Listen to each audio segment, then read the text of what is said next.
হন আজকে আমরা বারবিকিউ বানাবো। এখন আঙ্গ সর্বপ্রথম কাজ হইলো আগুন জ্বালানো। আগুন জ্বালায় কয়লা বাইর করতে হইব, ঠিক আছে? কি রে, এমনি তো আগুন ভালো করে জ্বলতেছে না, আগুন জ্বালামু কেমনি? আমার কাছে ভাই একটা বুদ্ধি আছে, ওই বুদ্ধিটা আগুনটা জ্বলবো। কেমনে জ্বলবো? খারাপ। এই লন ভাই পানিটা দেন, তাহলে আগুনটা জ্বলে যাব। এই বেটা তুই কি পাগল? পানি দিয়ে কি আগুন জ্বলে? সরেন। হ্যাঁ, ভালো করে আগুন জ্বলে আছে গা, কয়লা হয়ে গেছে গা। তোরা এখন ব, আমি মুরগিটা লই আহি। আচ্ছা। কিছু ধরিস না কিন্তু, তাইলে কিন্তু জ্বলে যাবি গা।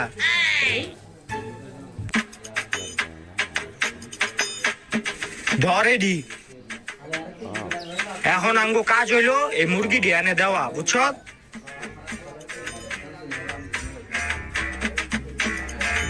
ভাই আমি একটু দেই। হোক।